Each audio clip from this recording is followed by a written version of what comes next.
बिस्मिल्लाहिर्रहमानिर्रहीम। अस्सलाम वालेकुम नाज़रीन, मैं हूं doctor Mohammad Salim and welcome to national narrative. खुदा तुझे किसी तूफ़ान से आशना कर दे कि तेरे बहर की मौजों में इज़्तिराब नहीं। यानी जो मुसलमानान आलम हैं उनकी मौजों के अंदर ना कोई इज़्तिराब है, ना कोई परेशानी है, ना कोई उनको कोई फ़िक्र है।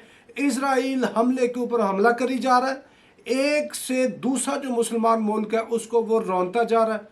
हर गुजरते दिन के साथ उसकी जो बर्बरियत है, उसका जो जुल्म है, उसकी जो दहशत गर्दी है, उसकी जो जारहियत है, स्टेट टेररिज्म बढ़ती जा रही है। और अभी ताज़ा तरीन सूरत हाल ये है कि इस वक्त जब हम बात कर रहे हैं, उसने जो कौंसलेट है इसका ईरान का सीरिया के अंदर, उस कौंसलेट को जाके उसने ज़मीन बोस कर दिया है। उसके ऊपर एरियल स्ट्राइक्स की हैं। ये जो एयर स्ट्राइक्स की हैं उसने ये पैगाम दिया है पर्टिकुलरली ईरान को कि ईरान, आप इतने अरसे से हमें ललकार रहे थे कि इज़राइल जो है वो एक्सेस ऑफ ईवल है, हम इज़राइल को सफ़ाई हस्ती से मिटा देंगे, हम इज़राइल का नामो निशान ख़त्म कर देंगे अगर इसने फ़लस्तीनियों के ऊपर हमला किया, अगर इसने लेबनान के ऊपर हमला किया, अगर इसने किसी भी ईरानी फ़ौजी की तरफ मैली आँख से भी देखा। तो भाई किधर गए आप? वो बार बार ज़ुबान हाल से पुकार पुकार कर कह रहा है इज़राइल कि भाई मैं तो तुम्हारे टारगेट्स को हिट करता हूँ, इधर लेबनान के अंदर भी मैं तुम्हें मारता हूँ, इधर सीरिया के अंदर भी, इधर जॉर्डन में भी मैं अटैक करता हूँ, उसके अलावा भी मैं तुम्हें inside main land of Israel भी जाके जो ईरान है हिट करता हूँ। तो आप किधर गए हैं? आप क्यों नहीं आके मेरा सामना करते? ये जो पूरी की पूरी ईरानियन रेवोल्यूशनरी गार्ड्स हैं उनके बंदे मरे हैं भाई इस कॉन्सुलेट के अंदर, इनके डिप्लोमेट्स मरे। एक डिप्लोमेट मर जाए ना तो उसके ऊपर जंग अनाउंस हो जाती है। भाई ईरान वाले क्या कर रहे हैं? आपकी तो पूरी की पूरी जो गवर्नमेंट है वो तो बनी ही मुर्गबाद इसराइल, मुर्गबाद अमेरिका के ऊपर है। यानी अमेरिका मुर्दाबाद, इसराइल मुर्दाबाद, इसके ऊपर पूरी की पूरी आपकी गवर्नमेंट खड़ी है, इसके ऊपर आपका पूरा रेवोल्यूशन है, इसके ऊपर आपकी जो पूरी ईरानी रेवोल्यूशनरी गार्ड्स है वो खड़ी हुई हैं। आपका रहबर, आप सारे का सारा फलसफा ही आपका ये है। आप लेकिन टस से मस नहीं हो रहे भाई। अभी डायरेक्ट हेड ऑन वो वॉर की तरफ जा रहा है, आप कमेंट करते हुए भी डर रहे हैं। तो भाई ये फिर दो अमली नहीं तो और क्या है? ये आपके कॉल और फेल के अंदर तजाद नहीं है तो फिर ये क्या है? इसके ऊपर जो हुजूर अलैहिस्सलाम की अहादीस है वो देख ले, वो क्या है? मामला यह है कि वो बार बार वो अटैक करता जा रहा है और ऐसी सूरत के अंदर उसने ये कहा, मंजूरी दे दी है बेंजामिन नेतन्याहू की कैबिनेट ने कि आप रफ़ा के ऊपर अटैक करें। अमेरिका ने उसको गो हेड का सिग्नल दे दिया है और बेंजामिन नेतन्याहू के ऊपर इतना प्रेशर है उसके घर से, मतलब पूरे इज़राइल से, वो सड़कों पे वो लोग बाहर निकले हुए हैं, वो उसको कह रहे हैं कि हम तुम्हारी गवर्नमेंट गिरा देंगे अगर तुमने हमारे हॉस्टेज जो है वो बाजियाब नहीं करवाए हमास की कैद से। हमास की कैद से हॉस्टेज बाजियाब करवाने के लिए बेंजामिन नेतन्याहू को रफ़ा के ऊपर से जितना मर्जी हमले करने पड़े वो रफ़ा के ऊपर हमले करेगा, जिधर जिधर भी उसको कोई अटैक करना पड़ा वो करेगा। भाई उसने हिजबुल्लाह के ऊपर अटैक कर दिए हैं, अपना ये सीरिया के ऊपर बार बार वो अटैक कर रहा है। क्यों नहीं हिजबुल्लाह और हमास मिलके उसका सामना कर रहे? क्यों नहीं हिजबुल्लाह, हमास, सीरिया, जॉर्डन ये सारे मिलके इसका आप सामना कर रहे? इजिप्ट को क्या हो गया? ये सारे के सारे जो मुसलमान मुल्क हैं इनको क्या हो गया है?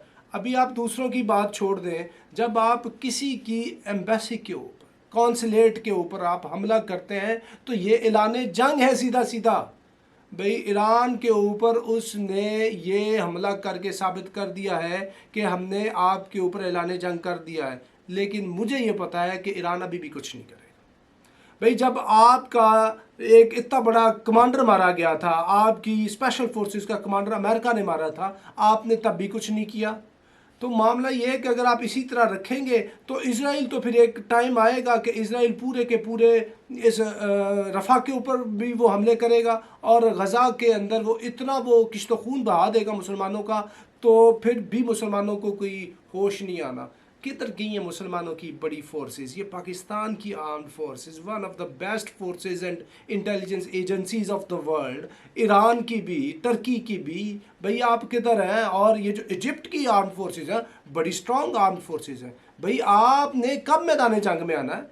नहीं, आप अगर आएंगे तो वो तुम्हें रौनता हुआ वो आगे जो इस्टेब्लिशमेंट ऑफ ग्रेटर इसराइल का उसका प्रोजेक्ट है, उस प्रोजेक्ट के तहत वो in the heart of Medina तैयबा आएगा। मोहम्मद बिन सलमान को वो ड्रगेद के बीच में ले आएगा इसराइल। वो कहता है कि हमारा जो ये हमारी मेन लैंड है ये मदीना तैयबा, क्योंकि मदीना के अंदर उनके जो ट्राइब्स है ना, ये जो खैबर वाला किला है और बनु नुज़ैर, बनु कुरैज़ा, ये सारे वो कहते हैं कि ये हमारे कबाइल थे, हमारे अबाऊ अजदाद की ज़मीन है मदीना तैयबा की, और ज़मीन को रीगेन करना हमारा मजहबी फरीज़ा है, और ग्रेटर इसराइल को कायम करना हमारा मजहबी एक फ़र्ज़ है। तो उसके तहत वो काम को करते जाएंगे, इसलिए भी वो काम को करेंगे। बेंजामिन नेतन्याहू की गवर्नमेंट के ऊपर इतना प्रेशर है, अगर वो नहीं करते उसकी गवर्नमेंट को हटा देंगे और हार्डलाइनर आएंगे और मुसलमानों को वो तहस नहस कर देंगे।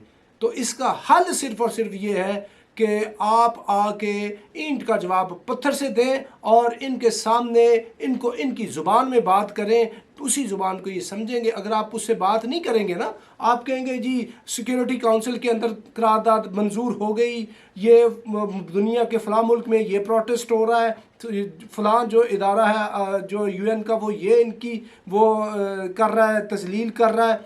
भाई उनसे काम नहीं चलना।